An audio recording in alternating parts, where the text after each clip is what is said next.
Thiruvananthapuram general ആശുപത്രിയിൽ ശസ്ത്രക്രിയയ്ക്കിടെ guide wire നെഞ്ചിൽ കുടുങ്ങിയ സുമയ്യ സർക്കാരിനെതിരെ കോടതിയിലേക്ക്. നാളെ വഞ്ചിയൂർ ജില്ലാ സെഷൻസ് കോടതിയിൽ കേസ് ഫയൽ ചെയ്യും. 1 കോടി രൂപ നഷ്ടപരിഹാരം നൽകണമെന്നാണ് ആവശ്യം. തൈറോയിഡ് ശസ്ത്രക്രിയയ്ക്കിടെയാണ് സുമയ്യയുടെ നെഞ്ചിൽ ഗൈഡ് വയർ കുടുങ്ങിയത്. സാന്ത്വന സജി ഉണ്ട് കൂടുതൽ വിവരങ്ങളുമായി. സാന്ത്വന, സുമയ്യ വിടുന്ന ഒരുക്കമില്ല അല്ലേ? സർക്കാരിനെതിരെ കോടതിയിലേക്ക് പോകുന്നു എന്നാണ് മനസ്സിലാക്കുന്നത്. ഇക്കാര്യത്തിൽ സർക്കാരിന്റെ ഭാഗത്തുനിന്നുണ്ടായ ആദ്യത്തെ മെല്ലപ്പോക്ക് പ്രകോപിപ്പിച്ചു എന്നാണ് മനസ്സിലാക്കുന്നത്. കോടതിയിൽ പോകാൻ തീരുമാനിച്ചു കഴിഞ്ഞോ സാന്ത്വന? Good morning.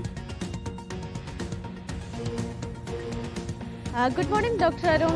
2023 മാർച്ചിലാണ് ഇത്തരത്തിൽ കാട്ടാക്കട സ്വദേശിനിയായ 26 വയസ്സുകാരി സുമയ്യ തിരുവനന്തപുരം ജനറൽ ആശുപത്രിയിൽ തൈറോയ്ഡ് ശസ്ത്രക്രിയ നടത്തിയത്. ആ ശസ്ത്രക്രിയക്കിടെയാണ് ഇവരുടെ നെഞ്ചിൽ ഗൈഡ് വയർ കുടുങ്ങിയത്.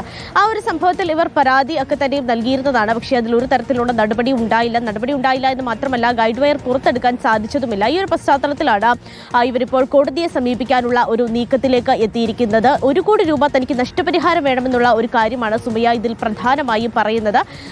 ഈ ഗൈഡ് വയർ പുറത്തെടുക്കാൻ കഴിയാത്തൊരു സാഹചര്യത്തിൽ തനിക്ക് നിരവധി ആരോഗ്യ പ്രശ്നങ്ങൾ നേരിടുന്നുണ്ട് എന്നും സുമയ്യ വ്യക്തമാക്കുന്നുണ്ട്. ഈ ഒരു സാഹചര്യത്തിലാണ് കോടതിയെ സമീപിക്കുന്നത്. ഇതിൽ ഈ ശസ്ത്രക്രിയ നടത്തിയ ഡോക്ടറെയും അതുപോലെ തന്നെ ആരോഗ്യവകുപ്പിനെയും സർക്കാരിനെയും ഒക്കെ പ്രതി ചേർത്തുകൊണ്ടാണ് നാളെ ഇപ്പോൾ വഞ്ചിയൂർ ജില്ലാ സെഷൻസ് കോടതിയിൽ കേസ് ഫയൽ ചെയ്യാൻ സുമയ്യ തയ്യാറാകുന്നത്. ഇതുമായി ബന്ധപ്പെട്ട ഇന്ന് രാവിലെ 11 മണിക്ക് തിരുവനന്തപുരം പ്രസ് ക്ലബ്ബിൽ വെച്ച് ഒരു പ്രസ് മീറ്റ് നടത്തുവാൻ വേണ്ടി തീരുമാനിച്ചിട്ടുണ്ട്. അതിനുശേഷം നാളെ ആയിരിക്കും കേസ് ഫയൽ ചെയ്യുക എന്നുള്ള കാര്യം തന്നെയാണ് ഇപ്പോൾ കുടുംബത്തിൽ നിന്ന് നമുക്ക് വ്യക്തമാകുന്നത്. സുമയ്യയ്ക്ക് നിരവധി ആരോഗ്യ പ്രശ്നങ്ങൾ ഉണ്ടായതിനെ തുടർന്ന് ഈ കഴിഞ്ഞ വർഷം 2025 ഒക്ടോബറിൽ 2 തവണ ഈ ഗൈഡ് വയർ പുറത്തെടുക്കാനുള്ള ശ്രമം തിരുവനന്തപുരം മെഡിക്കൽ കോളേജിൽ വെച്ച് നടന്നതാണ്. പക്ഷേ 2 തവണയും ഈ ഒരു ശസ്ത്രക്രിയ പരാജയപ്പെടുകയാണ് ചെയ്തത്. കാരണം ഈ നെഞ്ചിൽ കുടുങ്ങിയ ഗൈഡ് വയർ അത് രക്തധമനികളോട് ചേർന്ന് പോയൊരു സാഹചര്യത്തിലാണ് ഇരിക്കുന്നത്. അപ്പോൾ അത് പുറത്തെടുക്കുകയാണെങ്കിൽ സുമയ്ക്ക് വലിയ രീതിയിലുള്ള ആരോഗ്യ പ്രശ്നങ്ങൾ ഉണ്ടാകാൻ സാധ്യതയുണ്ട് എന്ന് തന്നെയാണ് തിരുവനന്തപുരം മെഡിക്കൽ കോളേജിലെ അധികൃതരും അന്ന് വ്യക്തമാക്കിയത്. അപ്പോൾ തന്നെ സുമയ്യ പറഞ്ഞിരുന്നതാണ് തൻ ജീവിതകാലം മുഴുവൻ ഇനി മുന്നോട്ടേക്ക് ജീവിക്കേണ്ടത് ഈ നെഞ്ചിലെ ഗൈഡ് വയറുമായിട്ടാണ്. അപ്പോൾ തനിക്ക് എന്തെങ്കിലും തരത്തിലുള്ള സഹായം, അത് സർക്കാർ ജോലിയായിട്ടാണെങ്കിലും അല്ലെങ്കിൽ പണമായിട്ടാണെങ്കിലും ഒക്കെ തന്നെയും തനിക്ക് സഹായം വേണമെന്ന് ആദ്യഘട്ടം മുതൽക്ക് തന്നെ സുമയ്യ പറഞ്ഞിരുന്നതുമാണ്. അതിന് പിന്നാലെയാണ് അരുൺ ഇപ്പോൾ എന്തായാലും കോടതിയെ സമീപിക്കാനുള്ള നീക്കവുമായി